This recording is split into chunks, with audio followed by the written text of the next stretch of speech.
بسم اللہ الرحمن الرحیم باب ما جاء فی صوم الاربع والخمیس۔ اس باب کا کچھ خلاصہ اوپر آ چکا ہے، لیکن باب کے اندر جو حدیث ہے جس کو امام ترمذی رحمۃ اللہ علیہ نے نقل کیا ہے، تو حضرت عبید اللہ بن مسلم القرشی وہ اپنے والد سے نقل کرتے ہیں کہ یا میں نے سوال کیا اور یا حضور پاک علیہ الصلاۃ والسلام سے کسی اور نے سوال کیا کہ اے اللہ کے نبی، عن صیام الدہر کہ ساری زندگی روزہ رکھنا کیسے ہے؟ تو صوم دہر کا مطلب ہوتا ہے ساری زندگی، لیکن تو صوم دہر کے اندر یہ جو ایام تشریق ہیں،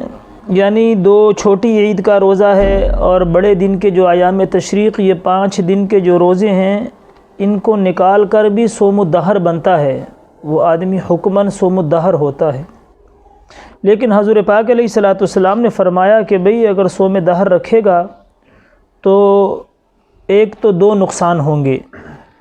ایک نقصان تو یہ ہے، بخاری کے اندر بھی آتا ہے، حدیث نمبر 1977 میں آپ نے فرمایا وَلِلْجَسَدِ عَلَيْكَ حَقٌ، جس نے سوال کیا آپ نے فرمایا تیرے جسم کا بھی تیرے اوپر حق ہے، وَلِأَهْلِكَ عَلَيْكَ حَقٌ، تیری بیوی کا بھی تیرے اوپر حق ہے۔ یعنی اگر ایک آدمی سارے عمر روزہ رکھے گا تو کمزور ہو جائے گا، اور کمزوری کے ساتھ وہ اپنی بیوی کے حقوق نہیں پورے کر سکے گا۔ ایک تو اس وجہ سے آپ علیہ الصلاۃ والسلام نے منع فرمایا۔ دوسرا، آپ علیہ السلام نے فرمایا کہ جو ساری عمر روزہ رکھے گا تو روزہ رکھنا اس کی عادت بن جائے گی، یعنی 1 مہینہ 2 مہینہ 3 مہینہ وہ پھر عادت بن جائے گی، کہ جیسے ہماری عادت ہے، حضور علیہ السلام کے زمانے میں 2 وقت کا کھانا تھا، ہم نے 3 4 5 وقت کا کر لیا، تو جتنا اپنے کھانوں کو بڑھائیں گے معدہ اتنا وسیع ہوتا رہے گا۔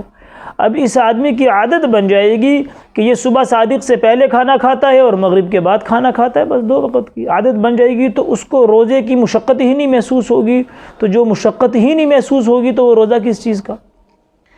تو آپ علیہ الصلاۃ والسلام نے اس کو کہا کہ بہترین روزہ صوم داؤدی ہے، بہترین روزہ صوم داؤدی ہے، کہ داؤد علیہ الصلاۃ والسلام جو تھے وہ بہترین روزہ رکھتے تھے، کہ ایک دن روزہ رکھتے تھے، ایک دن افطار کرتے تھے۔ اور آپ علیہ الصلاۃ والسلام نے تعریف فرمائی کہ ایک تو سب سے افضل روزہ یہ اس لیے ہے کہ جب ایک دن روزہ رکھے گا اور اگلے دن افطار کرے گا تو اگلے دن روزہ اس کو تکلیف دے گا، اگلے دن اس کو روزہ محسوس ہوگا، پھر اگلے دن نہیں رکھے گا، پھر اگلے دن رکھے گا، پھر اس کو محسوس ہوگا، تو لہٰذا اس سے جتنی مشقت زیادہ اٹھائے گا اتنا روزہ افضل ہو جائے گا۔ اور دوسری آپ علیہ الصلاۃ والسلام نے فرمایا، تعریف فرمائی کہ داؤد علیہ الصلاۃ والسلام کی حدیث نمبر 1979 یعنی 1979 میں فرمایا کہ داؤد علیہ الصلاۃ والسلام کی تعریف فرمائی کہ جس دن وہ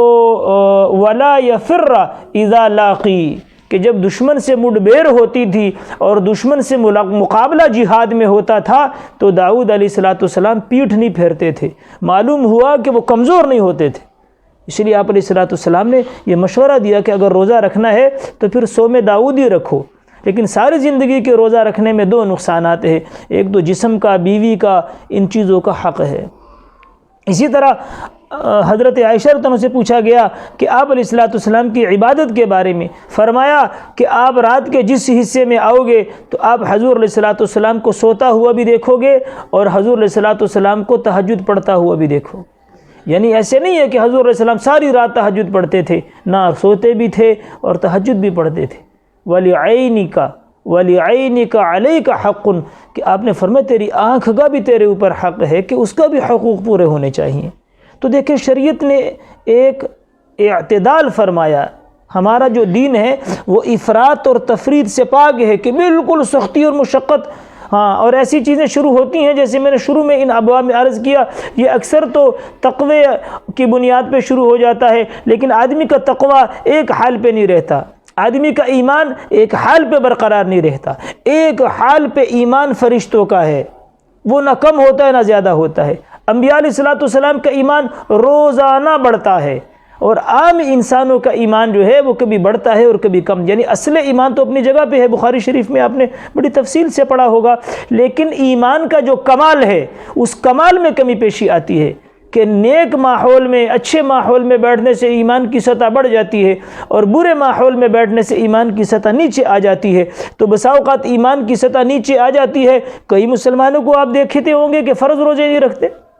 تو لہٰذا آپ علیہ الصلوۃ والسلام نے ایک اعتدال فرمایا کہ بھی جتنے روزے تو رمضان کے فرض ہیں وہ تو رکھو، اور باقی آپ نے صوم دہر رکھنا ہے تو اس کے لیے آگے باب آ رہا ہے۔ ایک بہترین صورت جو ہے اس حدیث میں حضور علیہ الصلوۃ والسلام نے صوم دہر کی فرمائی کہ یہ حکماً صوم دہر ساری زندگی روزہ رکھنے والا شمار ہوگا، اور ساری زندگی روزہ بھی نہیں رکھے گا۔ انشاءاللہ اس باب میں تفصیل عرض کریں گے۔